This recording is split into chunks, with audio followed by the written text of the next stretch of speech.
अहम त्वाम सर्व पापेभ्यो मोक्षयिष्यामि मा शुचा। अगर शुभ अशुभ कर्मों से बचना चाहते हो तो एकमात्र उपाय भगवान की शरण में होकर नाम जप करो, अन्यथा अवश्यमेव भोक्तव्यम कृतम कर्म शुभाशुभम। जो आप कर्म कर रहे हैं वो आपको भोगने पड़ेंगे, अच्छे या बुरे। बिना भोग के ये नष्ट नहीं होते। सुमति जी अपने पिताजी को बता रहे, यमदूत ने कहा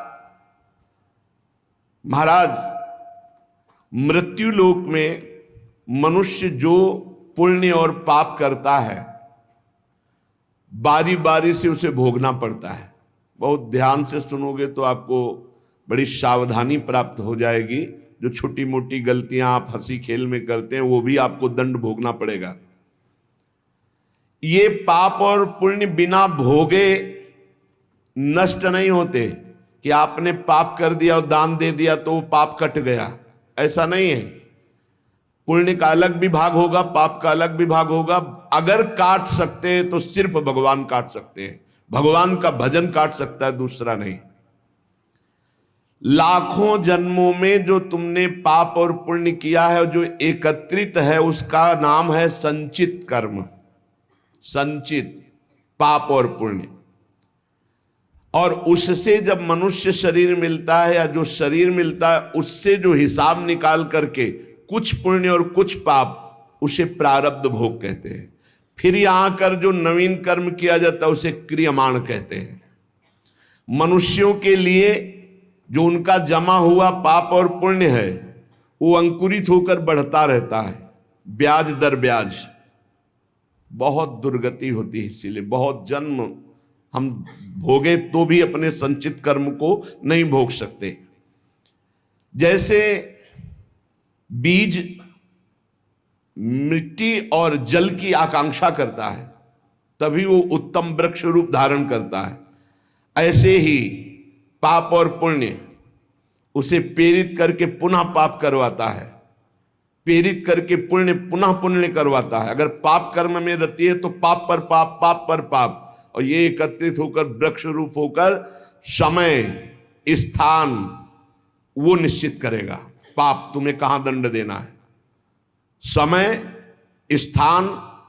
बुरी दशा आने के पहले बुद्धि बदली जाती है, उसकी बुद्धि बदल दी गई।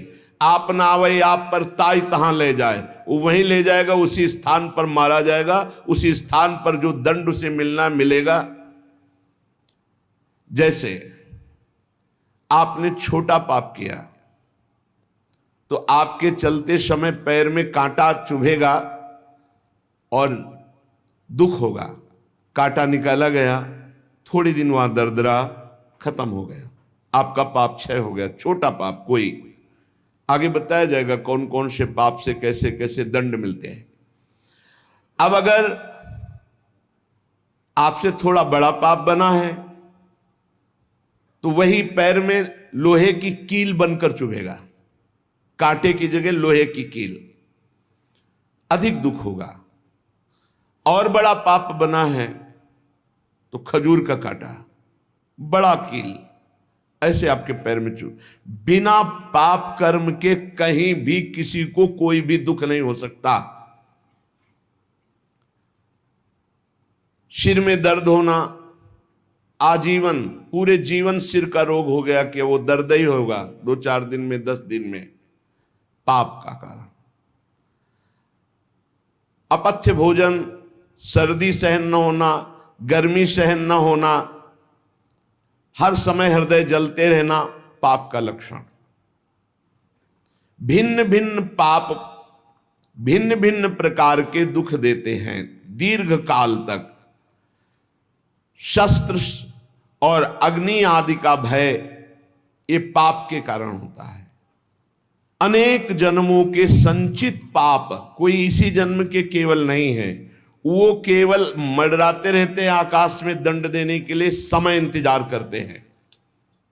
जैसे नरक में पड़े हुए जीव तुम देख रहे हो, घोर पाप का फल भोग रहे, केवल दिखाया गया था नरक। जानते हो किस बात से? कल याद होगा, सुमति जी ने पानी पीने जाने वाली गौओं को वैश्य कुल में 7वें जन्म में जन्मे जब थे तो उन्होंने उनको नहीं पीने दिया, इसके अपराध से उनको नरक दिखाया गया था। तो वो यमदूतों से प्रश्न करते जाते हैं और उनका उत्तर यमदूत देते जाते हैं। ये जो तुम देख रहे हो तड़पते हुए जीवों को नरक में, महापापी लोग हैं, अपने पाप का फल भोग रहे हैं। जब कोई पुण्यात्मा होता है तो स्वर्गलोक में जाता है, देवताओं के साथ रहता है, गंधर्व उसका गुणगान करते हैं, अप्सराओं का नाना प्रकार से सुख उठाते हैं। और जब पुण्य भोग क्षीण हो जाता है तो फिर यहाँ आकर के मनुष्य लोक में अपने कर्मानुसार जन्म लेते हैं।